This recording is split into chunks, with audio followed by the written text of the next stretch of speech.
Hey, my name is Rowan Smith and I want to welcome you to the Training for Trekking podcast. Now, this is the world's very first podcast which is entirely dedicated to helping you train, prepare and conquer your upcoming hike, trek or mountain adventure. So once a week, I'm going to be giving you quality and practical information on the subjects of physical preparation for trekking, dealing with altitude and nutrition on the trail, so you can know everything you need to be doing to have the best chance of a safe, enjoyable and successful adventure. So now you know what you're in for. Let's get into today's episode. And hello, ladies and gentlemen. Today we are talking about injury prevention for hikers and also returning to hiking after an injury. Now, this is a subject I've talked lots and lots about in this podcast because it's so relevant for so many hikers. Injuries, they're not too uncommon in the world of hiking. We've got acute injuries like rolled ankles and throwing out our back. We've got overuse injuries like plantar fasciitis, shin splints, hiker's knee. We've all sort of gone through situations like this and it absolutely does suck. And sometimes when we're looking through the lens of, okay, how do I get back into hiking after this and rebuild my confidence so I'm sure this isn't going to happen again? And then how do I prevent this sort of happening again? It can be a little bit intimidating. It can be a little bit confusing and it can, really be a struggle for a lot of people. So I'm going to be talking about this subject in a little bit of detail today. Now, the reason why I got prompted to do an episode on this actually is I actually heard a really interesting explanation around this subject about returning from injury, returning to your sport or returning to play and preventing injury in the future. And I heard it from this bloke called Keir, who is a really intelligent strength and conditioning coach. He's much smarter than me, and he specializes in working with rugby athletes. So, not quite hikers, but the principles remain the same. And essentially someone asked him, it was like, okay, how, my athletes had an injury. What is the best way to get them back into playing their sport after an injury and reducing the likelihood of this happening again? And his response was super interesting. It's a very different perspective than what I usually talk about, but it hits the nail on the head. Essentially what he said in response to this, he said, ultimately, a successful return to play requires you to master the thing that broke you. So start with watered down things of that thing that broke you. Then progressively increase the intensity of these things. And over time, you will master this thing that broke you. So he was in this situation talking about, a sporting context. And, when you're talking about, rugby or soccer, it might be say, okay, someone got injured, doing a particular movement and that ended up blowing out their knee. So, they've got to sort of start from the basics. They've got to really water this down, do really light drills, teach the body to respond to this. And over time, increase the intensity, increase the stimulus and get that stronger and stronger. So eventually when you're faced with that same situation, actually on the, sporting field, you'll be in much better situation. But when we're talking about hiking, if we can take this information and put it in the context of hiking, there could be a number of things that a lot of people come across on the trail. So typical ones, steep descents. So many hikers struggle with that, blow out their knees. Well, not blow out their knees, but really get uncomfortable with their knees with steep descents. And maybe it troubles them for quite a while. Or rough terrain. Maybe some hikers have dealt with, walking on creek beds and they've rolled their ankles and that's been a real struggle. Or maybe it's just simply carrying a heavy pack and, they've got to the end of a pack carrying day and they've realized, they've bent over and they've thrown out their back and they're like, oh my gosh, you know what? That is not good. Or whatever it might be. There's so many different things in this. And the issue with all this is when we actually encounter an issue on the trail, we run into a situation which leads to pain or injury, we often get scared of this exact same thing. And this can lead us to wanting to avoid that. So we may choose hikes which don't have so many downhills.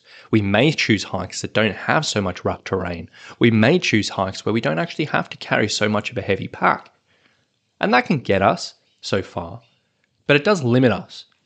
And if we do avoid these things, we'll either never be able to really do that type of hiking again, and we'll be really limiting our adventures and limiting the capacity for us to get out and have a great time, or if we do come across this type of hiking, if we randomly find this on the trail, if we randomly book a trip and don't realize this type of thing's there, or if a friend takes us out and we can't say no, and if we get into this situation, we'll be woefully, woefully, woefully underprepared for this type of hiking, which can lead to issues. So what is the solution here? Well, going back to that original quote, we want to take the problem and we want to water it down. We want to make it much, much easier, much, much more manageable. Bring it down to a level where you can work through it with confidence. And then we want to slowly build it up. So for example, if you really, really blew up your knees one day on a long descent, then you really do need to be incorporating elevation in your training because you need that exposure. You need the knees to getting used to these downhill sections because if you don't, then they're never going to get stronger. They're never going to get happier in this situation. Now, I wouldn't recommend diving head first in this. We definitely want to be watering this down initially, but maybe start by slowly doing, some stair sessions for 10 minutes at a time. The climbing up portion is probably going to be fine, but then the downwards portion, take your time, slowly work through that, and hopefully that'll go well. Once you're feeling confident with that, then build the time up. Go up to 20 minutes and see how that goes. Then build up to 30 minutes and slowly increase that. And that exposure over time, as you master this thing that broke you in quotation marks before, it'll likely go a long, long, long way to helping you build resilience up in your knees and get you where you want to be. Or alternatively, if we're talking about the rough terrain, say we were, on really, really rocky terrain and we rolled our ankle. Okay, we want to get exposure to this type of thing. Again, we don't want to just jump into multiple hours of walking on this terrain because that's not going to be comfortable. But just go down to a local river, go down to a local park, whatever it may be. Do 10 minutes of walking up and down on a dry creek bed. Next week, do 15. Next week, do 20. Then maybe choose a small hike, which, has a bit of this and you end up doing half an hour or so, or whatever it is. Or, if you've been struggling with a pack and if you realize every time you put that full pack on, you realize you throw your back out or something has an issue, water it down. Take that full pack and cut it down. Start with half pack. Do some loaded pack walking around your neighborhood. Slowly build that up by a kilo or a couple of pounds each week. Or if you've been going out on overnight hikes, break that up. Go out and do a small hike in. Instead of doing two, long days with a full pack, choose a hike where you can just hike in for half an hour, set up camp, and then do 2-day hikes. And then choose a hike where you do a little bit further, then a little bit further, and slowly, slowly, slowly build that up. But whenever you run into an issue, avoiding it forever is not going to be a good long-term solution. We want to look at this thing that broke us, in quotation marks. We want to look at this thing that gave us trouble. Look at this thing that led us to issues. We want to take that thing. We want to water it down into a level which we feel comfortable with. We want to train that, expose our body to that. And over time, we want to progressively increase the intensity, progressively increase that exposure. So eventually, when we are faced with this on the trail, we're confident, we're ready. Our body doesn't have an issue. And that is one of the most important things I can ever say when it comes to getting on top of aches and pains and returning to your hiking after an injury. So hopefully that gives you a little bit of a different perspective with this type of subject.